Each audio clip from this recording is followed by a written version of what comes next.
So after Raoult's law अब हम पढ़ने वाले हैं ideal and non ideal solution के बारे में। ये आइडियल और नॉन आइडियल सॉल्यूशन क्या होता है? क्या ये जो हमने अभी तक पढ़ा है उससे ऑल टोटली डिफरेंट है, या उससे कुछ मिलता जुलता है, या उसी का कोऑर्डिनेशन टॉपिक है? हाँ बिल्कुल, जो हम राउल्ट्स लॉ पढ़ के आए हैं उसी के बारे में ये ideal and non ideal solution और डिटेल में बताते हैं। ये क्या बताते हैं? देखो, ideal and non ideal solution ये दो अलग अलग टाइप के सॉल्यूशन है। आइडियल सॉल्यूशन एक अलग है, नॉन आइडियल एक अलग है। अब अगर मैं बात करूं कि राउल्ट्स लॉ, जो राउल्ट्स ने अपना नियम दिया था, वो हमारी जनरल लाइफ में किस तरीके से एग्जिस्ट करता है? उन्होंने क्या जो लॉ दिया था वो पूरी तरीके से सही था? क्या वो 100% एक्यूरेट था, या वो कुछ हद तक सही था, या वो एकदम ही गलत था? अब आप कहोगे जब एकदम ही गलत था तो हमारे बुक्स में क्यों दिया? बुक्स में भी दिया, उसका भी कुछ रीजन है, वो मैं आगे बताऊंगी। लेकिन अब हमने हमने जो राउल्ट्स लॉ पढ़ा है, क्या वो एकदम सही है? क्या जो हम हमारी लैब में केमिकल रिएक्शंस करते हैं, सॉल्यूशन बनाते हैं, फिर उसको हीट करते हैं, उसकी वॉलेटाइल यानी वॉलेटिलिटी को चेक करते हैं, क्या वो सही है एकदम? तो वो सही और गलत को समझाने के लिए आए ideal and non ideal solution.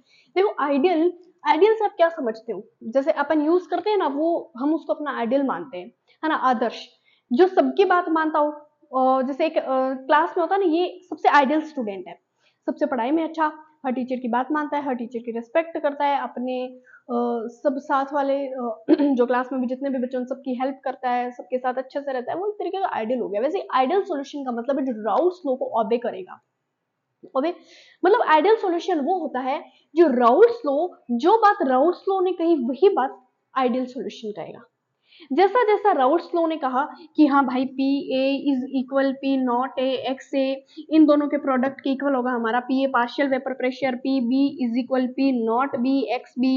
अब इनको हम पी टी में रखेंगे तो P A plus P B, इन दोनों का सम हमारे टोटल प्रेशर पूरे सॉल्यूशन के प्रेशर पूरे सॉल्यूशन के सम के इक्वल होगा। ये जो बातें थी जो राउल्ट्स लॉ ने कही थी वही बात आइडियल सॉल्यूशन कह रहा है। नॉन आइडियल सॉल्यूशन ऐसा है जो राउल्ट्स लॉ को भी नहीं कर रहा। नॉन आइडियल मतलब अनदर शेयर, जो आइडियल नहीं है। तो आइडियल नहीं है तो क्या करेगा भाई, मैं तो राउल्ट्स को नहीं ओबे करने वाला हूँ, तुम तुम्हारा देख लो, मैं तो नहीं करने वाला। और मैं सच बताऊं ना, अगर रियल बात करें तो जो हमारे जनरल लाइफ में जो लॉ यूज होता है, या फिर जो सटीक नियम है एकदम जो सही है, वो नॉन आइडियल सॉल्यूशन है। यानी कि जो बात राउल्ट्स ने कही थी, ये नॉट इक्वल होता है, ये जो इक्वल का साइन लगाया था ना उन्होंने, ये नॉट इक्वल होता है, इक्वल होता ही नहीं है। जो बात नॉन आइडियल समझाता है। अब आप सोच रहे होंगे ना कि क्यों नॉन इक्वल होता है, क्या आइडियल क्या कहना चाहता है, नॉन आइडियल क्या कहता है, सारा कुछ मिक्स मिक्स मिक्स मिक्स हो रहा है। मत करो मिक्स, मैं बताती हूँ अच्छे से। देखो, आइडियल सॉल्यूशन मेनली यही है कि ओबे राउल्ट्स लो। अब आप एक मेरी बात समझो अच्छे से कि ये मैंने एक कंटेनर लिया, वही बार बार एग्जांपल ले रहे हैं अपन। इसमें मैंने क्या लिया, पानी लिया, वाटर ले लिया H2O, और इसमें पानी लिए, सिर्फ पानी है बॉस, सिर्फ H2O के मॉलिक्यूल्स है। तो मैं पानी को H2O को A मान सकती हूँ, सॉल्वेंट है। मैं सॉल्वेंट को A ले लूं। अब सॉल्वेंट को A लेते हैं, सोल्यूट को B लेते हैं, दोनों मिलके A B सॉल्यूशन दे देते हैं, मैं A ले लूं। तो इससे ये समझ में आ रहा है यानी कि इसमें A और B A के ही पार्टिकल या A के मॉलिक्यूल्स है। समझ रहे हो? यानी A के ही पार्टिकल्स के बीच में बॉन्ड बन रहा है। H2O पानी है, अब उनके बीच में बॉन्ड तो बन रहा है ना, केमिकल बॉन्ड बन रहा है। आप क्लास 11th में पढ़ के आए ऑलरेडी, नहीं पढ़ के आए, भूल गए तो अब सारा अपन बॉन्डिंग वगैरह का नहीं कर सकते क्योंकि हम फिर टॉपिक से हट जाएंगे, डाइवर्ट हो जाएंगे टॉपिक से। तो इतना समझो कि ए यानी पानी और पानी के मॉलिक्यूल के बीच में भी केमिकल बॉन्ड एग्जिस्ट करता है। अब मैं इस पानी को क्या कर रही हूँ, हीट देके गर्म कर रही हूँ, और इनके बीच का बॉन्ड क्या कर रही हूँ, तोड़ रही हूँ। मैं हीट दूंगी, जैसे मान लो ये वाटर के मॉलिक्यूल्स और ये कुछ इस तरीके से आपस में केमिकल बॉन्ड है, हर पार्टिकल हर मॉलिक्यूल का आपस में इस तरीके से बॉन्ड है। मैंने नीचे से हीट दी, हीट देने से इनका जो बॉन्ड है वो इस तरीके से टूट जाएगा, जैसे ए और ए का बॉन्ड है ना, ये इस तरीके से ब्रेक हो जाएगा। अब मेरे को कोई ना कोई एनर्जी देनी पड़ेगी जिससे ही ए का बॉन्ड क्या होगा, टूट जाएगा। अब मैं सेम चीज बी के साथ करूं, बी तो नॉन वॉलेटाइल है, लेकिन बी नॉन वॉलेटाइल है, चलो ठीक है मान लिया अपने बी नॉन वॉलेटाइल है, फिर भी मैं इसको हीट देने की कोशिश तो करूंगी ना, मैं हीट तो दूंगी ना भाई साहब, मैं पता तो लगाऊंगी ना कि हीट देने से क्या ये वोलेटाइल बन रहा है या नहीं बन रहा। अब बनेगा नहीं बनेगा बात की बात है, बनेगा नहीं बनेगा ये तो बात की बात है। अच्छा, अब अगर मैं बात करूं, 1 मिनट,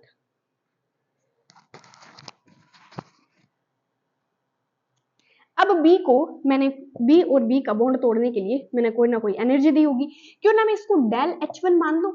हीट कोई ना कोई हीट दी होगी, इसको मैंने कोई ना कोई हीट दी होगी, डेल H2। अब जब मैं इन दोनों को साथ में मिला दूंगी, अब इन दोनों को मिला के अगर मैं ए बी पूरा सॉल्यूशन बना दूं, ए प्लस बी का पूरा सॉल्यूशन बना दूं, सॉल्यूशन ए बी का बना दिया, डन है, ठीक है।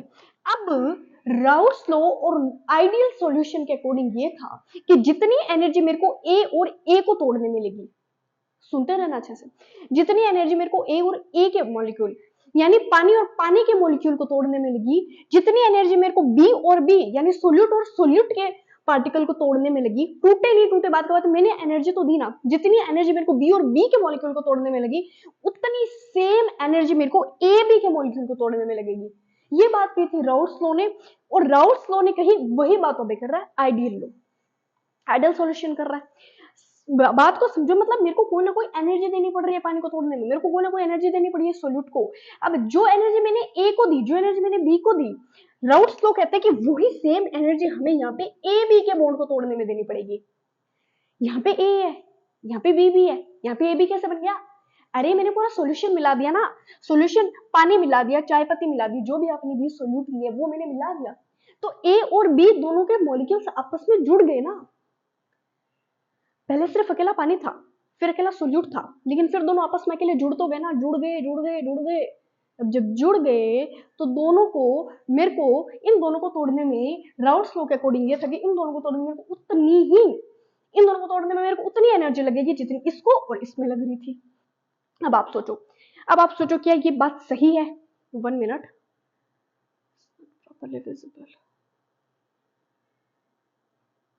अब आप ये बताओ क्या ये बात सही है? मैं आपको अच्छे से एक्सप्लेन करूं। जैसे मान लो पानी है, पानी को अकेला पानी है, अकेला पानी, कंटेनर में पानी डाला, मैंने उसको गर्म किया, थोड़ी देर गर्म होगा, फिर वो अपने आप ही वेपर बन जाएगा। सुनते रहना मेरी बात ध्यान से, अपने आप वेपर बन जाएगा। यानी मान लो मेरे को पानी और पानी को तोड़ने में बहुत ज्यादा एनर्जी नहीं लगानी पड़ी। ये सोल्यूट की बात कर लो, मैंने नॉर्मल एनर्जी दी और सोल्यूट वेपर में कन्वर्ट हो गया। आप कह रहे हो अरे हम तो नॉन वोलेटाइल की बात कर रहे हैं ना, मान लो वोलेटाइल है, मान लो वोलेटाइल है। अब जब मैंने इन दोनों को साथ में मिला दिया, या मान लो इधर ही चाय पत्ती भी ली है ना हमने, तो चाय पत्ती तो वोलेटाइल नहीं है, तो मैंने कोई ना कोई हीट तो दी होगी, कोई ना कोई एनर्जी तो दी होगी। अब मैंने इन दोनों को साथ में मिला दिया, अब ए बी बन गया। यहाँ पे ए बी के बीच में बॉन्ड एग्जिस्ट करीला कर रहा है, ठीक है। अब पानी अकेला था, मैं नॉर्मल हीट दे रही थी, मतलब मान लो मैंने 5 मिनट हाई फ्लेम पे गैस ऑन रखा, वेपर बनने लग गया। यहाँ पे मैंने नॉर्मल हीट दी, वेपर नहीं बन रहा था। यहाँ पे मैंने ए बी दोनों को साथ में मिला के मैंने 5 मिनट गैस ऑन रखा। आपको क्या लगता है वेपर बनेगी? आप सोच के बताओ, 5 मिनट में वेपर बन जाएगी? जितनी इसमें बन रही थी उतनी इसमें वेपर बन जाएगी, जितनी जल्दी इसमें बन रही थी उतनी जल्दी इसमें बन जाएगी? नहीं बनेगी। आप करके देख लो, आप ये लेक्चर खत्म होने के बाद करके देख लेना चाहिए, फिर चाहे मम्मी यही बोलो कि आप पानी चाय पत्ती नहीं है, ऑल वेस्ट कर रहे हो, ठीक है, लेकिन आप करके देख लेना, ठीक है। अब क्यों नहीं, एनर्जी हमें इसमें ज्यादा क्यों देनी पड़ेगी? एनर्जी, हम बार बार मैं वर्ड बोल रही हूँ एनर्जी, ये हीट एनर्जी की बात हो रही है, ठीक है। एनर्जी कोई अलग से मैं लेके नहीं आ रही, हीट एनर्जी की बात हो रही है। अब मेरे को इसमें हीट डेल एच मेरे को ज्यादा देना पड़ेगा। क्यों देना पड़ेगा? क्योंकि यहाँ पे सरफेस पे ना चाय पत्ती के पार्टिकल्स भी इसको अच्छे से वेपर बनाने नहीं देंगे, मतलब पानी और चाय पत्ती दोनों आपस में जुड़ गए हैं। अब इनको तोड़ने के लिए इनके बीच में वेपर प्रेशर क्रिएट करने के लिए मेरे को ज्यादा देना पड़ेगा। अब आप सोचोगे पानी और चाय की पत्ती के बीच में कैसा बॉन्ड बनेगा, सोच रहे हो ना? पानी और चाय पत्ती तो मैं आपको जनरल लाइफ का एग्जांपल लेके समझा रही हूँ, लेकिन जब आप लेब में जाओगे ना तो पानी और चाय पत्ती में नहीं अटक के रहोगे, उस टाइम आप अलग अलग चीजें लोगे। क्या लोगे? अलग अलग चीजें लोगे, केमिकल्स लोगे। मैं उन केमिकल्स की बात कर रही हूँ। जैसे मान लो मैंने यहाँ पे इथेनॉल लिया, और एक वाटर लिया।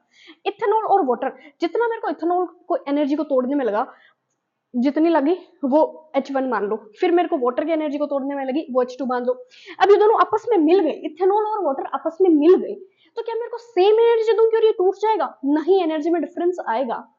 मान लो मैंने ए नाइट्रिक एसिड लिया, बी मैंने वाटर ले लिया।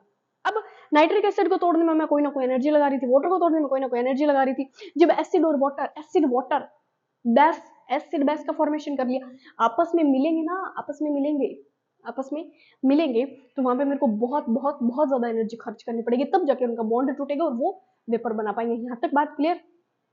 अब आप कहोगे कि बहुत ज्यादा मिक्स हो गया, मिक्स मत करो, थोड़ा समझने की ट्राई करो, थोड़ा पेशेंस रखो। मैंने ये कहा जो राउट्स लो और आइडियल सॉल्यूशन के अकॉर्डिंग ये था कि इसमें एनर्जी सेम लग रही है। चलो देखते हैं। आइडियल सॉल्यूशन के अकॉर्डिंग ये था, जबकि नॉन आइडियल सॉल्यूशन के अकॉर्डिंग ये था कि एनर्जी में डिफरेंस आएगा, एनर्जी में डिफरेंस आएगा, एंथैल्पी चेंज होगी। ये बात है नॉन आइडियल के अकॉर्डिंग। अब मैंने एक ही मतलब मैंने एक बार एग्जांपल लेके दोनों चीजें समझा दी, ठीक है ठीक है। Ideal solution of Raoult's law perfectly across all concentration meaning intermolecular force A B पूरे सॉल्यूशन में जाने के बाद इंटरमोलिकुलर फोर्स लगेगा ना ए और बी के बीच में, are identical to pure component. जब ए पानी पानी था, बी सोल्यूट था, उनमें मेरे को मान लो एनर्जी कम देनी पड़ रही थी, जब दोनों साथ में मिल गए तो मेरे को एनर्जी बहुत ज्यादा देनी पड़ गई। तो यहाँ पे एनर्जी में चेंज आया कि नहीं आया?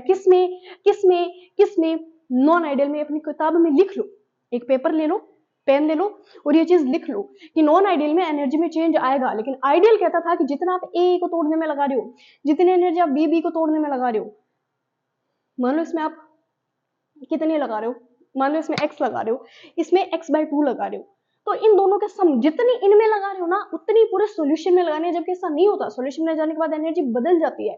उसके बाद आपको हो सकता है हीट बहुत ज्यादा देनी पड़ जाए, या बहुत ज्यादा का जरूरी नहीं कि हर बार हमें बहुत ज्यादा ही देनी पड़ेगी, हो सकता है कम देनी पड़ जाए। हो सकता है ए और ए के बीच में बॉन्ड बहुत ज्यादा स्ट्रॉन्ग था पहले, अकेला बी था तो बी और बी के बीच में बॉन्ड बहुत ज्यादा स्ट्रॉन्ग था पहले, लेकिन जब ये दोनों अलग हो जाएंगे, मैं तो अलग हो गया, जब ये दोनों अलग हो जाएंगे, अलग होने के बाद हो सकता है बहुत ज्यादा वीक हो जाए, थोड़ी सी हीट दूंगी, वेपर वेपर वेपर ऐसे हो जाए। तो ये बात थी नॉन आइडियल के अकॉर्डिंग। आइडियल कहता था सेम लगेगा, और आइडियल क्या कहता था? और आइडियल ये कहता, देखो non ideal solution does not obey Raoult law showing positive and negative deviation. अब ये क्या पॉजिटिव और नेगेटिव डेविएशन का मतलब है?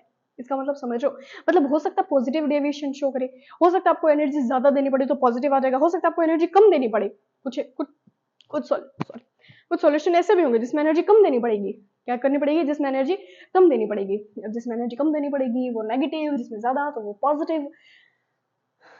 सो नेक्स्ट है, अच्छा मान लो कि कुछ सॉल्यूशन ऐसा है जिसमें मेरे को एनर्जी कम लगानी पड़ रही है, तो वहां पे वेपर प्रेशर क्या हो सकता है? मान लो ये मेरा सॉल्वेंट है, ए और ए को बीच तोड़ने के लिए मेरे को एनर्जी कम लगानी पड़ रही है, तो वहां पे वेपर प्रेशर ज्यादा बनेगा, वहां पे ज्यादा वेपर बनेगी। लेकिन ए बी में मैं बहुत ज्यादा एनर्जी लगा रही हूँ, तो यहाँ पे वेपर कम बनेगी भाई साहब। वेपर क्या बनेगी? कम बनेगी। एनर्जी ज्यादा, वेपर प्रेशर कम। एनर्जी ज्यादा, मैं बहुत ज्यादा एनर्जी लगा रही हूँ, और थोड़ी सी एनर्जी दे रही हूँ, बहुत सारी वेपर बन जाएगी। ठीक है, इसका मतलब ये। नेक्स्ट है example, sorry, due to strong और वीकर। अब है ना, ये किस पे बेसिस करता है? ये डिपेंड करता है कि बी और बी के बीच में, इनके बीच में इंटरेक्शन कैसा है। ए और ए यानी पानी और पानी, जो भी आप सोलवेंट ले रहे हो, जो भी आप सोल्यूट ले रहे हो, ए और बी और बीच के बीच में, ए और ए के बीच में, बी और बी के बीच में इंटरेक्शन, फोर्स ऑफ इंटरेक्शन कैसा है? बहुत ज्यादा है, बहुत ज्यादा है। मान लो ए और ए के बहुत ज्यादा, तो आपको बहुत ज्यादा एनर्जी देनी पड़ेगी, बहुत ज्यादा हीट एनर्जी देनी पड़ेगी। बहुत ज्यादा हीट एनर्जी दोगे तो वो कुछ ही वेपर बना पाएंगे। अब हो सकता है कि ए और बी के बीच में बहुत ज्यादा, अब मैं ए बी बोल, जो बच्चे कंफ्यूज मत होना, ए सोलवेंट, बी है सोल्यूट। अब दोनों आपस में मिल गए ए बी, अब ए बी पूरा सोल्यूशन है। अब इनके बीच में हो सकता है इंट्रैक्शन में बहुत ज्यादा स्ट्रॉन्ग है, तो हमें एनर्जी ज्यादा देनी पड़ेगी। इंट्रैक्शन बहुत ज्यादा वीक है, बहुत ज्यादा वीक है, अब मैं थोड़ी सी एनर्जी दूंगा तो टूट जाऊंगा, वो वाला तो नॉर्मल वेपर प्रेशर बनेगा ही। नेक्स्ट है, नीचे मैंने कुछ की पॉइंट लिखा, forces between solid and solvent A B are the same as between solid like A and B. ठीक, अच्छा मैंने कुछ एग्जांपल्स लिए यहाँ पे। अब मैंने यहाँ पे del H is not equal zero, del V is equal zero. Ideal में लिखा del H and del V both zero. अच्छा एक चीज हो, आइडियल सॉल्यूशन ने कहा था कि आपकी एनर्जी, एंथैल्पी एनर्जी जीरो आएगी, यानी आपकी हीट एनर्जी क्या आएगी? जीरो आएगी। आपको हीट में कोई भी चेंज नहीं करना पड़ेगा, जितना ए में दोगे उतना ही बी में दोगे, जितना ए में देनी पड़ेगी, जितनी बी में देनी पड़ेगी, उतनी आपको पूरा सॉल्यूशन ए बी में देनी पड़ेगी। तो डेल एच तो आपका कितना है? आइडियल में जीरो है। अब मैंने लिखा डेल वी, ये वॉल्यूम चेंज। अब वॉल्यूम चेंज भी जीरो ही आएगा। ये था आइडियल के अकॉर्डिंग। जनरल लाइफ में ऐसा नहीं होता, नहीं होता, नहीं होता। क्यों नहीं होता? देखो सुनना मेरी बात, आइडियल के अकॉर्डिंग था, मैंने ए लिया, मान लो मैंने ए 50 ml लिया, मैंने बी 50 ml लिया, दोनों कितने होंगे? 50 प्लस 50 100। तो आइडियल और राउल्स लॉ के अकॉर्डिंग था कि ए और बी जब मैं दोनों को मिक्स करूंगा तो उनकी क्वांटिटी सेम ही रहेगी। पहले भी 100 थी, ए प्लस बी 100, 50 50 100, हो सकता है ए वाटर बहुत ज्यादा 450 ml है, सोल्यूट आपने कम लिया 50 ml लिया तो 500। तो इनके अकॉर्डिंग ये था कि आप पूरा सॉल्यूशन बनाओगे ना तब भी वो आपको 500 मिलेगा, एग्जैक्ट 500, ना 500 से कम ना 500 से ज्यादा। Del is equal 0। आप खुद सोचो, एक आपने गिलास में पानी ले लिया और 2 चम्मच आपने चाय पत्ती मान लो इथेनॉल ले लिया, वाटर और इथेनॉल। इथेनॉल आपने इतना सा लिया, वाटर आपने मान लो इथेनॉल वाटर लिया आपने 450 ml, इथेनॉल लिया 50 ml, 450 50। अब राउट्स के अकॉर्डिंग जब आप इनको एक कंटेनर में डालोगे तो पहले भी 500 था, अब भी 500। राउट्स के अकॉर्डिंग ये कि del is equal 0। But non ideal, ideal के according del is 0, non ideal के according del is not equal 0, यानी वॉल्यूम में कोई ना कोई चेंज आएगा। अगर वॉल्यूम बढ़ गया तो पॉजिटिव डेविएशन, वॉल्यूम घट गया तो नेगेटिव डेविएशन। अब आप कहोगे मैम हमें यहाँ तक तो समझ आ रहा है कि ठीक हमें कोई ना कोई हीट एनर्जी में चेंज करना पड़ेगा, लेकिन वॉल्यूम में कैसे चेंज आएगा? वॉल्यूम में तो सही कह रहा है आइडियल, मतलब मैं 500 ml, ए भी मेरा सोल्यूट सॉल्वेंट है तो मेरा सोल्यूशन भी तो 500 ml ही होगा। चेंज आएगा, मैं बताती हूँ कैसे आएगा, ध्यान से सुनना।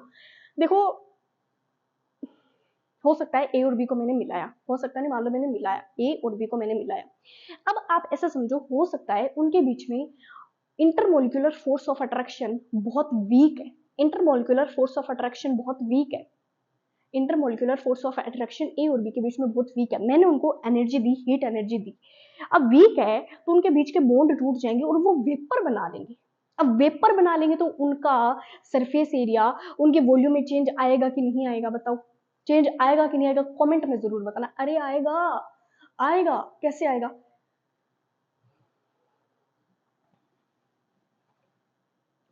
ये कंटेनर, ये पानी लिया, पानी लिया, पानी लिया, मैंने पानी लिया, मैंने पानी लिया, मैंने इसको दिया हीट, मैंने इसको हीट दी, हीट दी, हीट दी। अब ध्यान से सुनते रहना मेरी बात, ध्यान से। अब क्या करोगे, ये मान लो ए बी सॉल्यूशन है, इनके बीच में है ना बहुत ही मामूली सा फोर्स ऑफ अट्रैक्शन, इंटरेक्शन बहुत कम है। अब मैंने इसके बीच में इंटरेक्शन, फोर्स ऑफ इंटरेक्शन ऐसे मैंने दिया तो ये इनके बीच के बॉन्ड क्या होगी, टूट गए। तो ये बॉन्ड टूट गए तो बहुत इजीली वेपर बना लेंगे। तो बताओ बताओ बताओ, वॉल्यूम चेंज हुआ कि नहीं हुआ? यहाँ पे वॉल्यूम बढ़ गया। अब मैम आप हमें ऐसी कंडीशन बताओ जिसमें वॉल्यूम कम हो जाए, ऐसे भी बता देंगे। मान लो ए और बी के बीच में वॉल्यूम इतना इंटरेक्शन इतना ज्यादा खतरनाक है ना, हम एनर्जी दिए जा रहे हैं, हम हमारा गैस वेस्ट किए जा रहे हैं, किए जा रहे हैं, किए जा रहे हैं, लेकिन इनके बीच का इंटरेक्शन टूट ही नहीं रहा, इनके बीच का केमिकल बॉन्ड टूट ही नहीं रहा। अब क्या करें? मान लो मैंने इनको दिया, बहुत ज्यादा एनर्जी दी जा रही हूँ, बहुत ज्यादा एनर्जी दिए जा रही हूँ, तो बहुत ज्यादा एनर्जी दिए जाने से इसकी वॉल्यूम में भी चेंज आ सकता है, इसके नेट वॉल्यूम में चेंज आ सकता है, कम भी हो सकता है ये। अब पॉजिटिव और नेगेटिव डेविएशन कैसे शो करता है, क्यों ना एक बार ये देख लिया जाए। चलो मैं ग्राफिकल मेथड से समझा देती हूँ, बहुत ज्यादा इजी, 2 मिनट्स का है।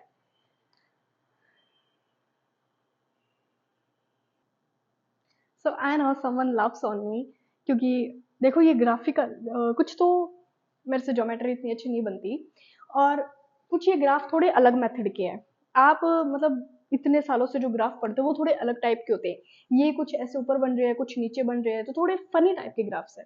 तो इन ग्राफ्स को पहले मैं समझाती हूँ। पहला हमारा positive deviation and second one है हमारा नेगेटिव डेविएशन। अब जो हमने नॉन आइडियल सॉल्यूशन के बारे में पढ़ा था, नॉन आइडियल सॉल्यूशन की बात चल रही है, ठीक है। डेविएशन, नॉन आइडियल सॉल्यूशन कहता है कि आपके वॉल्यूम में भी चेंज आएगा, del V is not equal 0, del H is not equal 0, inter and intramolecular force of attraction में भी डिफरेंस आएगा। ये आपकी नॉन आइडियल ने बात की थी। फिर नॉन आइडियल ने ये कहा था कि दो तरीके के डेविएशन शो कर सकता है, एक पॉजिटिव एक नेगेटिव। अब पॉजिटिव डेविएशन कैसे शो करेगा?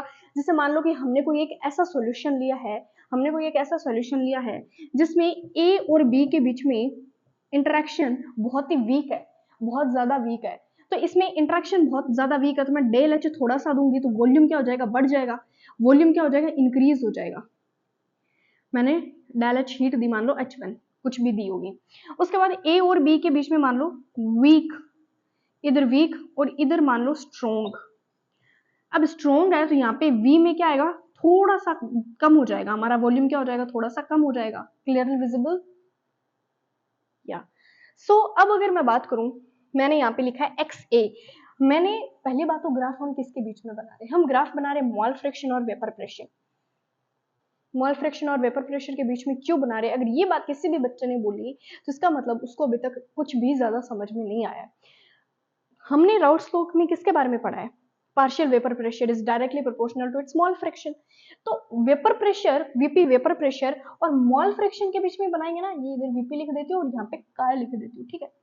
मोल फ्रैक्शन के बीच में बनाएंगे। अब मैंने यहाँ पे मोल फ्रैक्शन, पहली बात मोल फ्रैक्शन एक्स ए प्लस एक्स बी, यानी ए के कंपोनेंट और बी के कंपोनेंट जब दोनों आपस में जुड़ जाएंगे तो वो हमारे 1 के इक्वल होते हैं। अब मैंने यहाँ पे x लिए 1, मैंने x क्या लिए 1। अब मैं यहाँ पे लेफ्ट टू राइट जा रही हूँ, मैं क्या कर रही हूँ, लेफ्ट टू राइट जा रही हूँ।